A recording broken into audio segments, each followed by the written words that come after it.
it's interesting because on the one hand, when you're struggling to make it, you feel like it's not just me, it's not just my money on the line. If we fail, we all fail, right? And then sometimes when you get really successful and somebody's not pulling their weight, you start thinking the opposite. Like, why is this along for the ride? Mm. Like I'm working 7 days a week, Mhm. 90 hours, waking up at 2 in the morning to call Japanese and European brands in the hopes that you can pick them up, Right. and that's the type of work ethic I had. And that can become challenging too sometimes, Mm. right? So, um, so I pitched these guys, came up with the money. My mom let me borrow some money in order Mhm. to start Yeah. the business, and we find this location in Chinatown. And mind you, now this is 2010, so this is in the peak of the recession. Right. So In Chinatown in Vegas. Okay. correct.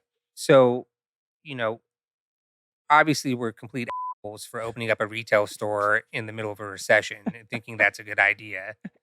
But But the rent must have been yeah, the rent wasn't bad. yeah. Like we're still in that location. We've remodeled it a bunch of times. We still have our original, location, which obviously we all have an emotional connection to because it's where we started. Mhm.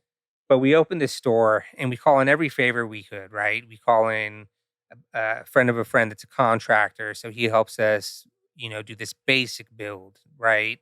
And when I say basic, we had IKEA shelves, the thick brown wood ones that everyone buys, right? Yep. Like everyone's used these at some point. IKEA's probably done $1 billion in sales off these shelves. Literally, I think I had some in my apartment in Boston. So we have this store that's basically four shelves and it's lined. All the walls are lined, and in between the shelves, we like bought mirrors from a mirror place. Not even like they didn't even have a border. They were just cut big mirrors that we basically stuck to the walls, right? And then mind you, we did everything that was tacky that I would never do in retail. So we carried G-Shock. So G-Shock gave us this big You case, put the right? case in Oh, there. yeah. You had Nixon, Logo you and put the Nixon. everything. Yeah, Yep. you don't care, right? Like it's like, I mean, we look like zoomies, right? Like anything free POP display, You took it. if we could, we would use it, right? Mhm. And so the concept was sneakers and anything you could pair with sneakers. So think plain t-shirts, no graphics. So you Mhm. bought a green pair of sneakers, we had a green t-shirt to match, right? Green G-Shock to match if you want to go that route. And that was the original concept. Well, lo and behold, I'm coming from the contemporary world where Mhm. brands look at proximity to distribution and that's it. So Mm. if you're 5 miles away from the closest account and you're decent, they'll open They'll you, open. right? Right, right. Because that's all that matters. Mhm. Well, we opened up in a place that was far enough from undefeated.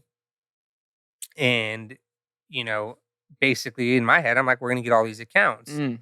Had you had any other intel aside from your previous experience that would tell you otherwise? Not So you're really. pretty like, "This is gonna work," right? Like, you'd already brought in your partners that were also investors. You'd already, got this money from your mom, construction, build out, all of this stuff. And so now you're like, "Yeah, this is the easy part."